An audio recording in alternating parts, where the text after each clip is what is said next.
Aujourd'hui, je vous parle de cette américaine qui lance un appel à l'aide sur les réseaux sociaux parce qu'elle a collé ses cheveux avec de la super glue. Allez, c'est parti! Aujourd'hui, je vais vous parler de Tessica Brown, qui est une américaine qui vit en Louisiane et qui s'est retrouvée dans une situation assez particulière, c'est le moins que l'on puisse dire. Yo, look, my hair, it don't move. You hear what I'm telling you? It don't move. Alors dans la vidéo, Tessica explique qu'elle se coiffait il y a un mois et qu'elle est arrivée à court de gel coiffant. Vous savez, ce gel sous forme de spray. Quand on se fait en chignon, pour pas que les cheveux bougent, on donne un petit coup de spray, on brosse un petit coup et tout reste plaqué tout le long de la journée. Alors, il y a beaucoup de filles qui utilisent ça pour se coiffer. Il y a beaucoup d'artistes aussi, de danseurs, de personnes du monde de la scène. Ça permet d'avoir un chignon plaqué impeccable. Qu'est-ce qu'elle décide de faire? Elle se dit, bon ben je vais chercher chez moi une alternative pour pouvoir plaquer mes cheveux puisque je n'ai plus de gel coiffant. Et c'est là que commence tout son malheur. Chez elle, il se trouve qu'elle a une bouteille de ce produit qui est un spray, oui, mais un spray de colle ultra puissante. À ce moment-là, elle l'utilise, elle se pose pas plus de questions que ça, sauf qu'un mois après, elle se rend compte que ses cheveux n'ont pas bougé d'1 centimètre. My hair has been like this for about a month now. It's not by choice. No, it's not by choice. When I do my hair, I like to, finish it off with the little Got to Be glue spray. Just to keep it in place. Well, I didn't have any more Got to Be glue spray, so I used this. Gorilla Glue Spray. Donc dans la vidéo, elle explique qu'il est complètement impossible pour elle de retirer la colle. Elle a mis de l'huile de coco, elle a fait plusieurs shampoings, elle a essayé les soins, rien ne vient à bout de cette colle. Move. I've washed my hair 15 times and it don't move.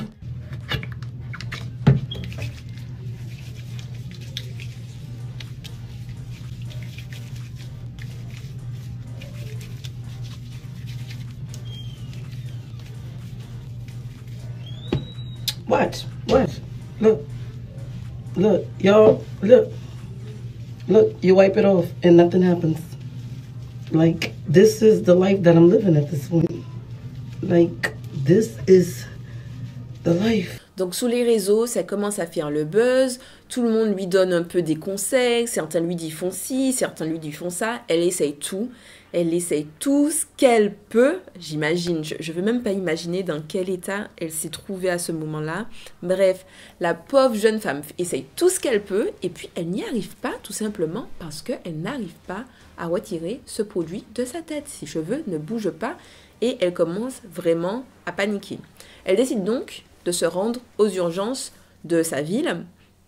Et à l'hôpital, on lui dit tout simplement qu'ils n'ont pas de solution pour elle et qu'eux-mêmes ne se sont jamais retrouvés dans une situation pareille et qu'ils ne savent pas comment traiter la situation. Bref, face à sa détresse, elle n'a pas d'autre choix que de lancer un appel à l'aide sur les réseaux sociaux. Une cagnotte est donc ouverte pour pouvoir récolter de l'argent pour qu'elle puisse consulter des spécialistes adaptés pour pouvoir résoudre sa situation. Grâce à l'énorme générosité des gens, parce que oui, l'être humain est honnête, l'être humain aime aider son prochain, pas tout le monde, mais la plupart. Donc en 2 jours, elle récolte quand même plus de 17 000 $. Tout d'abord, avant de continuer l'histoire, si vous appréciez cette vidéo, n'hésitez pas à cliquer sur le bouton pouce en l'air, ça me fera beaucoup plaisir, et puis vous savez comment ça fonctionne, plus vous mettez des j'aime, mieux ma vidéo est répertoriée et plus ça me permet de continuer à faire ce que je fais et de proposer du contenu. Et aussi, n'hésitez pas à vous abonner. Le produit qu'elle a décidé d'appliquer sur ses cheveux pour remplacer son gel coiffant, c'est ce produit que je vais mettre juste là. Et si on lit le mode d'emploi de ce produit, on se rend compte rapidement que Tessica, ne l'a pas lu du tout. Voici ce qui est indiqué dans le mode d'emploi. Sur ce mode d'emploi, ils indiquent que c'est une colle qui est utilisée pour coller le tissu, le papier, le bois, le plastique, le carton, la mousse, le métal et plus encore. Alors déjà, une colle qui permet de coller le métal, t'as pas spécialement envie de te la coller sur la tête. Dans le mode d'emploi, c'est également expliqué que c'est un produit qui est extrêmement inflammable et qu'il ne faut pas le mettre en contact de la peau. De la peau, des cheveux, ça veut dire pareil. Mais si on regarde la composition du produit, on voit que dans ce produit, il y a de l'acétone et du propane. qui sont des substances chimiques. Laissez-moi vous lire les phrases de risque sur la santé qui sont liées à l'acétone et au propane. C'est un produit qui peut provoquer une sévère irritation pour les yeux, ça peut provoquer de la somnolence et des vertiges, une forte exposition répétée peut provoquer le dessèchement de la peau et des gerçures. En soi, rien de très bon pour la santé. On n'a clairement pas envie de s'appliquer ce type de produit sur la tête. Alors face à cet incident, le fabricant de la colle a fait un communiqué pour s'excuser auprès de Tessica et aussi pour rappeler à tout le monde que ce produit n'était pas destiné à être en contact de la peau et encore moins au contact des cheveux. Et tout le monde doit se demander, mais comment ça s'est fini? Qu'est-ce qui s'est passé? Est-ce qu'elle s'en sort? Eh bien oui, heureusement. Cette histoire se finit bien. D'ailleurs, c'est aujourd'hui que l'on apprend via le site TMZ. Le site TMZ, c'est un site de potins en quelque sorte qui publie des actus, des célébrités sur les stars, etc. Qui filme Tessica à la sortie d'une opération chirurgicale qui lui a permis de se libérer complètement de cette colle qu'elle avait sur la tête.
On la voit donc dans un cabinet chirurgical situé à Los Angeles où elle a retrouvé ses cheveux, elle a pu garder ses cheveux.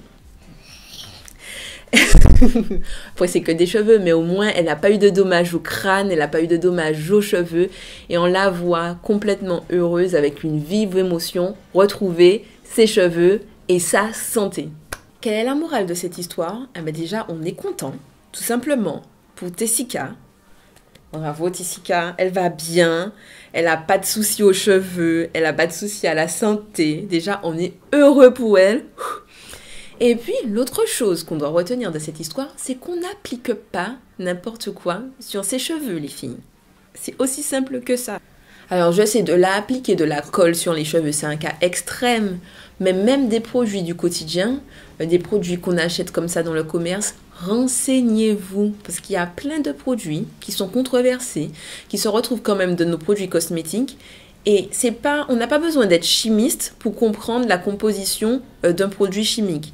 Il suffit de prendre son produit, de le retourner, de lire les composants. Si on ne les comprend pas, on va sur Internet, on les tape et on voit ce que c'est. Et sur Internet, on voit la toxicité, on voit les dangers sur la santé ou pas. Renseignez-vous, les produits chimiques qu'on applique sur la tête, c'est pas anodin. Ce sont des produits qu'on s'applique certaines fois, tous les jours, et qui potentiellement peuvent nous pourrir la santé au quotidien. Il faut prendre soin de l'apparence, on veut de beaux cheveux, mais on veut de beaux cheveux tout en étant en bonne santé. Si vous voulez utiliser certains produits, même s'ils sont dangereux et que vous préférez l'apparence à la santé, c'est votre choix, il n'y a pas de jugement à porter sur ça, mais au moins, vous savez les risques que vous prenez. C'est comme un fumeur quand il prend sa cigarette pour X ou Y raison, parce qu'il est en addiction, parce qu'il ne veut pas s'en passer. Au moins, sur le paquet, c'est indiqué « fumer tue ». Quand on achète certains produits cosmétiques, on ne nous met pas en garde face aux dangers de ces produits cosmétiques. Et malheureusement, c'est de votre responsabilité de vous renseigner pour savoir les risques que vous prenez et décider ou pas de prendre ces risques. Voilà. Bon, j'espère que cette histoire sur Tessica Brown vous a permis de, je sais pas, vous changer les idées, un petit moment de chill où on discute ensemble. En attendant, je vous souhaite de passer une bonne journée. Prenez soin de vous, prenez soin de ceux que vous aimez et puis à bientôt. Bisous.